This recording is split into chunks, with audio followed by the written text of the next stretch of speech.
Take a deep breath.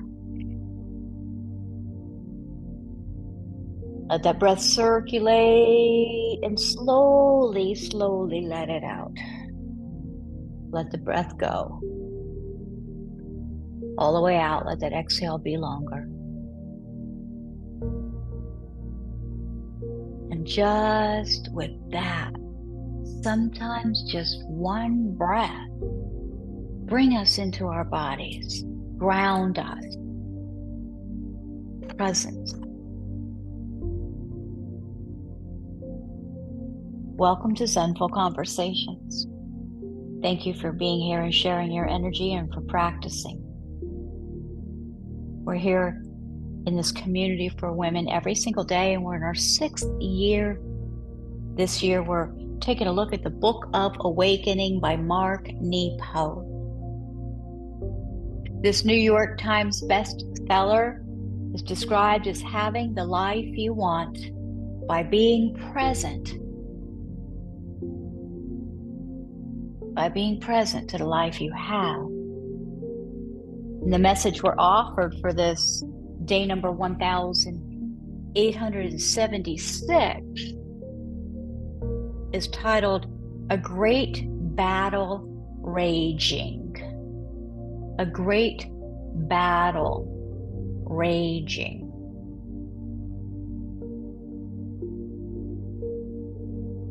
There's a quote at the beginning of this message today offered to us by Israeli poet Yehuda Amachi. Amachai? Apologies for pronunciations not being spot on.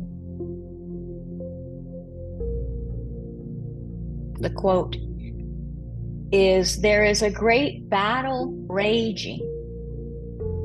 For my mouth not to harden, and my jaws not to become like heavy doors of an iron safe, so my life may not be called pre-death."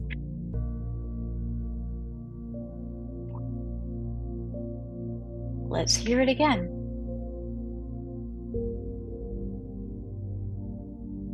There is a great battle raging.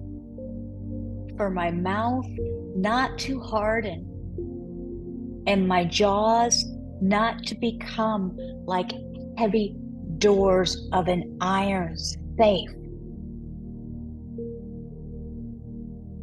so my life may not be called pre-death.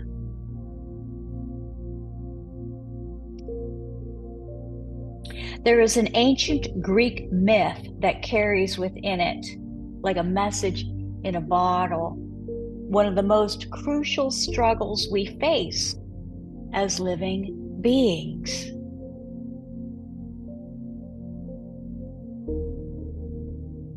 It is the story of a gifted musician, Orpheus, whose love, Eurydice, is taken by Hades, the god of the underworld.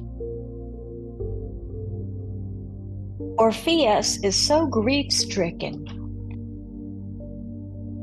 that he travels to the land of the dead to plead with Hades to give Eurydice back. After a cold and deliberate consideration, Hades says, "You can have her. It will take you 3 days to bring her back to the land of the living. There is one condition. You must carry her, and you must not look upon her face until you reach the light. If you do, she will return to me forever." Unfortunately, unknown to Orpheus, Hades tells Eurydice the opposite. He will carry you to the land of the living, and you must look upon him before you reach the light. If you do not, you will return to me forever. their colossal struggle fails, Eurydice is lost forever.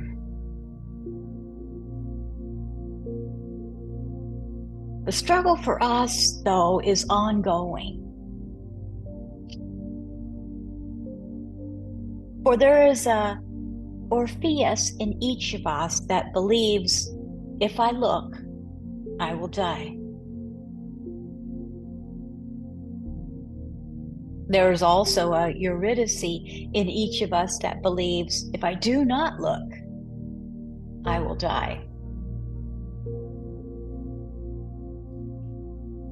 And so the great spiritual question after to be or not to be is to look or not to look.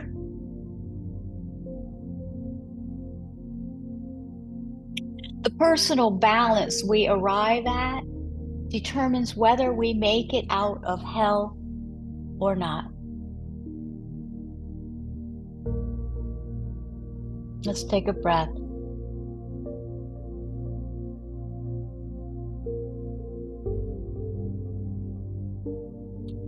Though it shifts throughout our lives, according to our devotions, I believe each of us is born with a natural leaning toward looking or not looking. Not surprisingly, I am one of those feminine seers. I believe that if I don't look, I will die. This probably has a lot to do with my calling to be a poet. So I admit my bias. For though, like staring into the sun too long, there are times we mustn't look to preserve our sight. More often we need to look to stay alive.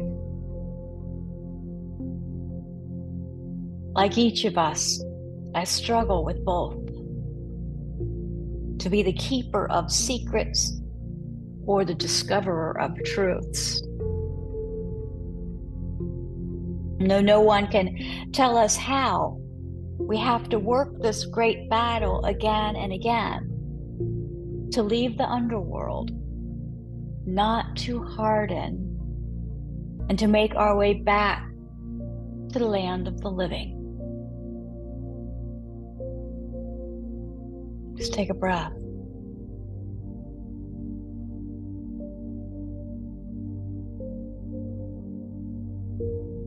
Close your eyes if you're able to and center yourself for the meditation he offers us.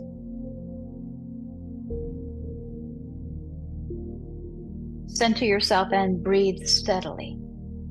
Just calm, steadily. Bring to mind the stream of life decisions that have brought you this far. So calm yourself, find your center, breathe steadily. Find that beautiful rhythm. And then bring to mind the stream of life decisions that have brought you this far.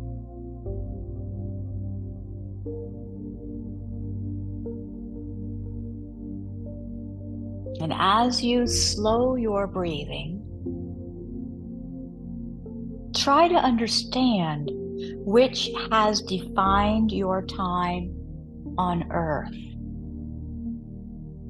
The need to look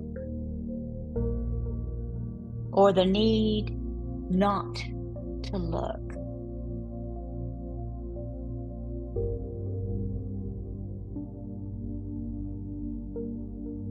And as you breathe evenly, try to feel which you need right now. To look or not to look.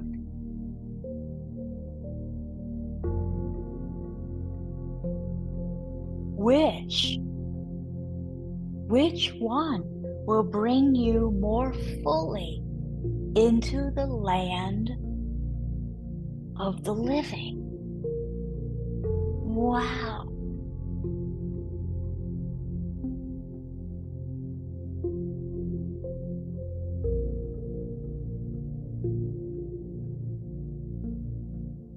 A powerful meditation.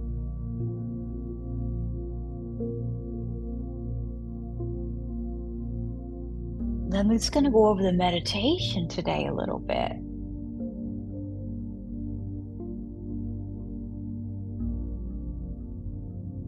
Bring to mind the stream of life decisions that have brought you this far.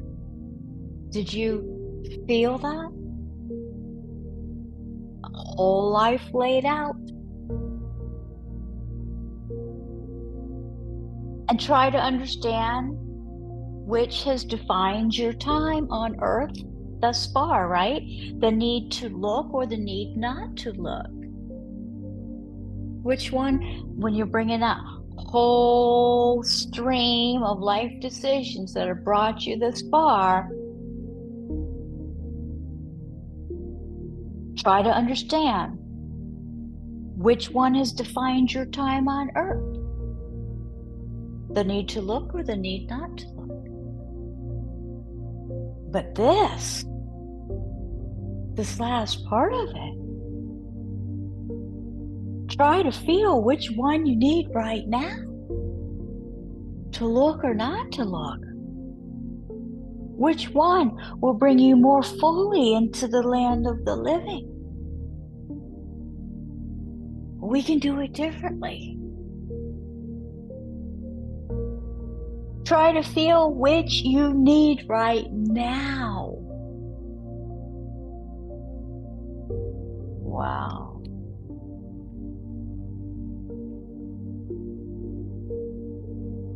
And the quote at the beginning, my jaws not to become like heavy doors of an iron safe.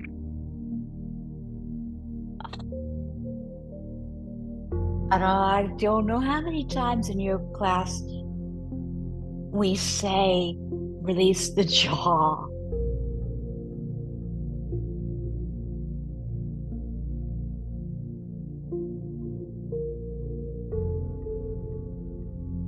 Powerful, powerful messages. Powerful messages. And in gratitude, Mark Nepo. In gratitude. Thank you, ladies, for sharing in this practice today. Take a deep breath in. Soften, let it go. Please visit zenfulconversations.com. There's a couple things going on this week.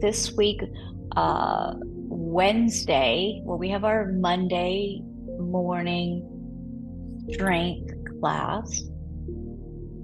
Us women need to keep our strength up. So that class is an opportunity to do that together.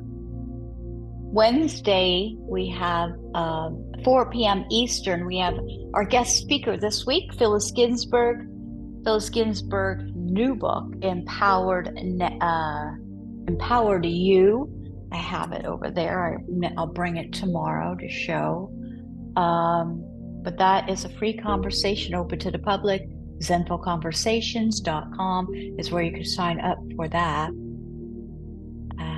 And then Thursday, we will have a slow deep stretch class at 9:30 a.m. Eastern.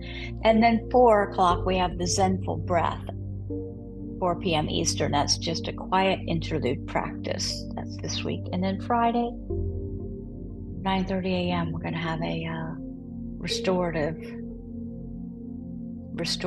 Zen session, which includes a guided meditation of sorts. Please visit zenfulconversations.com. And thank you again, ladies, for sharing your beautiful energy here and your gratitude. Namaste. Namaste.